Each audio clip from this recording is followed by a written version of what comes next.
What's going on, everyone? In this video, I'm going to help you answer a very important question. Is Bitcoin a good investment? Bitcoin. Bitcoin. Bitcoin. Bitcoin. Well, Bitcoin.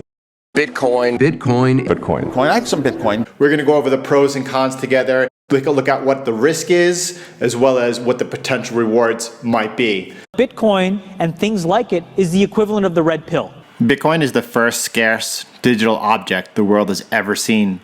It is scarce like silver and gold and can be sent over the internet, radio, satellite, etc.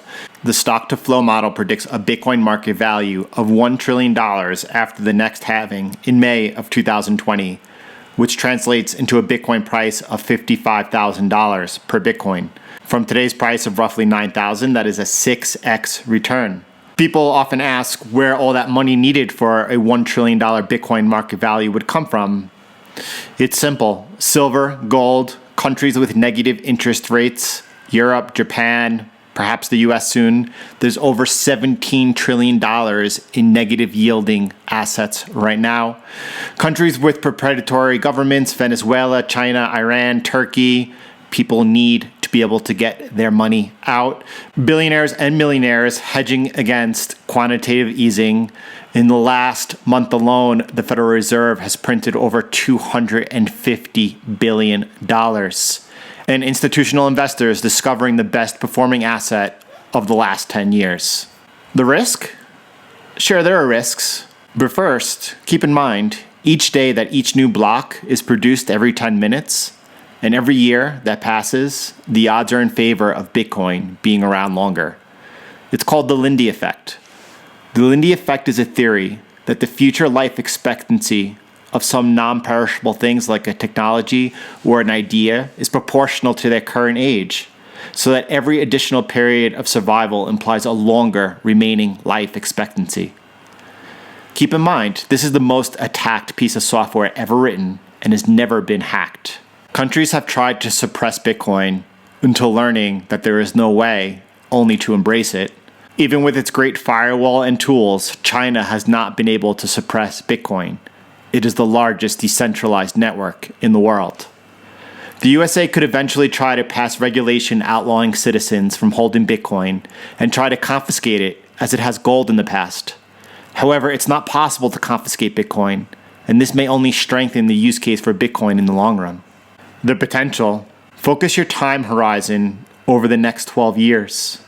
Over the next 12 years, we will have 3 halvings, which is the reduction of the miner's reward by half every 4 years. And it is widely expected to have probably close to a 1,000x over the next 3 halvings, with each reducing the miner's reward in half and thus the selling pressure on Bitcoin. Stay on the right side of the market, continue growing your Bitcoin, do this over the next 12 years and over the next 3 halvings, and you are going to build a fortune. 1% of your income in Bitcoin and the rest in cash will outperform the S&P 500 as it has handsomely. Bitcoin is by far the best performing asset over the last decade. Decide for yourself if it is worth investing in light of this information. In my opinion, the reward by far outweighs the risk and quite possibly is the best investment opportunity of our lifetime. In 1995, 0.4% of the world was using the internet. In 2019, 58.8% of the world is using the internet. Bitcoin is to money what internet is to information. In 2019, 0.4% of the world is using Bitcoin. If you thought you were late to Bitcoin, think again. Bitcoin adoption will be dramatically faster.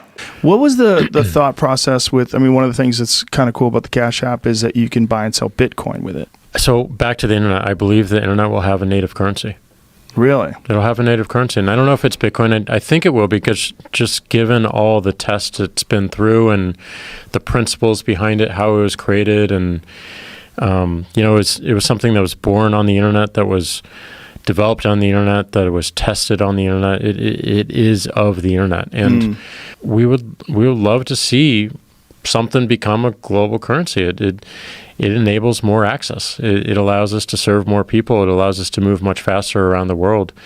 And we thought we were going to start with how you can use it transactionally, but we noticed that people were treating it more like an asset, like a virtual gold. There's a generational shift that's happening in the way that investors think about gold. So the younger generation, I grew up, I was born after the gold standard, didn't grow up during a period of war where you had to be able to store your money via something like gold. The younger generation, money is digital. Anybody who has a phone can now access this new asset class. And so you have what is approximate $68 trillion of wealth being handed down from boomers to X's and Y's and millennials over the next 25 years. That's not going to stay in gold. It's not going to all go into Bitcoin, but whatever is in gold is certainly going to diversify into something else. But I thought it would be helpful if I just start with a bit of my background, so that way you have some context on why this industry matters. I graduated from Wharton in '91. I've been doing research, and I've worked at various firms. I started off at Kidder Peabody, then Salomon Brothers, then JP Morgan, and in just the last 3 years started my own research business. Blockchain is a millennial story. And I'll explain why I think that if millennials adopt this the way we think they are, this is not the internet bubble. This is a lot more like emerging markets becoming an asset class. I think that's really the appropriate analog. This is very largely a millennial phenomenon. So we have to keep in mind that the generation that is going to drive this asset as an asset class isn't really us and the people in the audience. It's really going to be our kids or those who are millennials today. Well, what are millennials going to be doing in the next 30 years? Okay, something you can see a mile away. I have a population tree here, and I've lined up each of the generations. The millennials are now just entering two critical periods, the home buying years and their investing years. So let's think about housing. I've lined up each generation when they were aged 21 to 35, and I colored each. The red is silent, the boomers are light blue, Gen X is gray, and the millennials are blue, dark blue. Housing starts have peaked with every generation's peak cohort size. This tells us housing is going to likely boom through 2030. So stay long housing, I guess, right?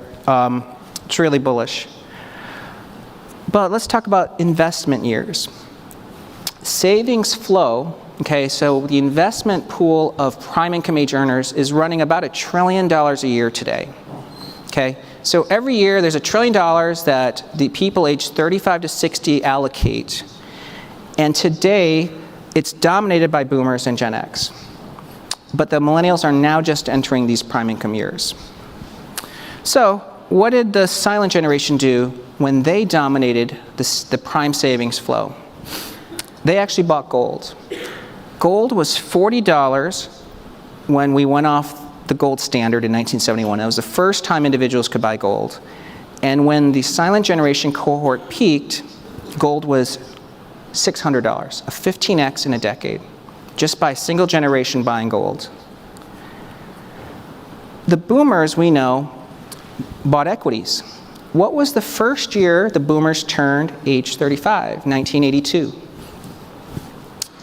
That shaded blue area is their first boomers to the peak size of the cohort, 1982 to 99. Coincidence? That was essentially the stock market boom. And the question is, well, what about the Gen X, which was a smaller cohort? As you can see in the middle period, the stock market didn't go anywhere. Gen X wasn't big enough to actually power the stock market higher. But here we think the millennials are going to drive equities. They like growth stocks, so we think it's going to power a stock market boom through 2038. Gen X liked hedge funds, and you can see that's essentially peaked with Gen X. But here's what I think millennials are going to do. Now remember, millennials are going to soon have $1 trillion of savings flow. Bitcoin's rise in 2016 coincides with the first millennials entering their prime savings years. Today, crypto, for every $1 billion that goes into crypto, it's turning into roughly $25 billion of price appreciation.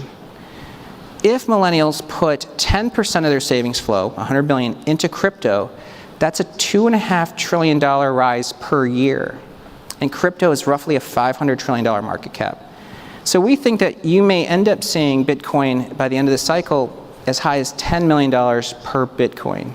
If an institutional CIO, a central bank authority, a government leader is listening to this, give me your 60-second pitch to them why they should buy Bitcoin. Bitcoin is the soundest, hardest currency that has ever been invented in the history of human civilization. Disinflation is second to none. Its monetary policy is known years in advance, and it is becoming increasingly credible. It will also be increasingly a threat to the very currencies that you guys control. I think getting in before most other central banks and most other sovereign wealth funds and most other rich people will, in the next decade, will prove to be one of the smartest investment decisions in the course of human history. I like to describe Bitcoin and sort of this entire sort of phenomena as a grand wealth transfer event. And I believe that it will be arguably the single biggest wealth transfer event in human history. It will be a wealth transfer from the old to the young, from the tech savvy to sort of the more conservative, from the open-minded to sort of the more closed-minded, and of course from the people who will be holding these crypto assets, and most of all Bitcoin. And the losing side in this case would be people holding fiat currencies, gold, etc. Absolutely. So let's say that everything you've described is true, right? And you just laid out the blueprint for how this is going to play out over the next decade, 2, 3, 4 decades, right? How big is the opportunity, right? What is the market cap of Bitcoin 10 or 20 years from now? So like before I answer that question, I'll say that as Bitcoin, let's say 6 to 8 years from now, as it's a bit bigger, much more volume, much more Lindy effect, much more trust, much more credibility, etc., much more mainstream, people will simply compare two things, and Bitcoin will be in a free market battle against fiat currencies and gold simultaneously, and even other things when you just isolate the store of value component, as we have discussed. People will simply say, okay, this thing is expanding at 6% per year in its supply, and this thing is expanding at 1% per year in its supply. Which one should I pick as a store of value? And that's why, to me, sort of this feedback loop is inevitable. It will be so difficult to stop. The math becomes undeniable. It is really, if you sort of extrapolate this phenomena and extrapolate this sort of wave of financial change, Bitcoin will be a black hole that will absorb a tremendous amount of value. I believe the total addressable market is somewhere between 100 and 200 trillion. I like to say it will be 160 trillion. So if Bitcoin, and that is if we go off of the $10 million per Bitcoin price in today's terms, without even counting the sort of the inevitable hyperinflation of fiat currencies. And so this is my reasoning. So you think that a single Bitcoin will be worth $10 million in today's money? Mm-hmm. Yes, I do.